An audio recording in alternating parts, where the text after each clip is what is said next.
think my friends and strangers alike, like they come into my house and they don't even say anything at first. It's just kind of like the jaw drop.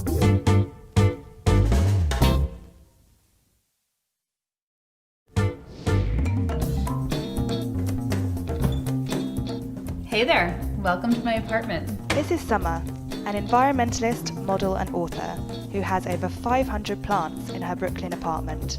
So when people come into the house, I like this element of feeling like they're walking through a forest. My friends would always get like whacked in the face with a branch, but I was like, that's the point, you're like walking through the forest. Over the past 6 years, she has amassed a staggering collection of indoor plants. So many different types of plants. I would say that this is a borderline obsession. So this is my kitchen space and I love it because I love the green on the walls and the green plants. This is kind of a cool plant.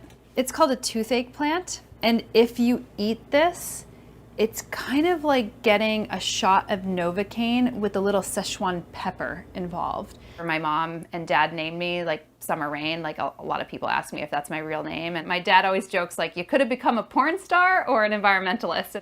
And this is my couch and just like a little place to kind of just come and sit and rest and relax.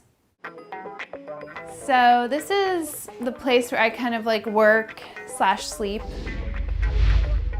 This was the first plant that started it all. This is my fiddle leaf fig. And I grew up in the country, so it was so natural for me to have like plants in my life. In fact, like I think it's so unnatural not to have plants. In August, I converted this from a closet to a kitchen grow garden. So I have everything from like lemon scented geranium to broadleaf thyme, taro root, Cuban sage, bananas. We have some pineapples. We have some microgreens. This is peppercorn. That's a sweet potato. This is actually what the little slip of the sweet potato will eventually grow into. And you can actually even see the sweet potato starting to pop out of the soil. So that will probably be ready for picking in about a month's time, which is totally cool. Summer typically spends around $100 a month on plants and 30 minutes a day taking care of them. It's hard to walk into a plant shop without wanting to buy a plant. It's tough. Yeah, she's in here all the time. She's always buying plants or pots or dirt. And it's not just money and time that she invests in her ever-growing collection. This is kind of like wacky, but I started to read one of these books and it talked about like plants and music. And wouldn't you know that plants do have a preference for different kinds of music? And I thought that was like pretty cool. So they prefer Vedic chants. And then it goes into classical music. Then it goes into rock music. And then it goes into heavy metal. And then it goes into no music. So I thought like, whoa, super trippy. But then at the end of the day, like they're living, breathing creatures. And you know, what's great about them is that they don't like talk back. Now that I found out that plants enjoy the music too, then I do play it a little bit louder than before.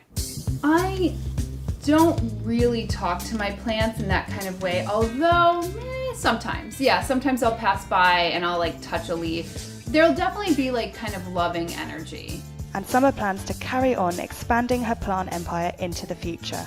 So how I would like to carry this on in the future would probably be getting a plot of land in the community garden, continuing gardening, and inspiring others to get their garden on. I mean, I think the new cat lady is the plant lady. I'm gonna be that crazy plant lady when I get older. I'm already the crazy plant lady.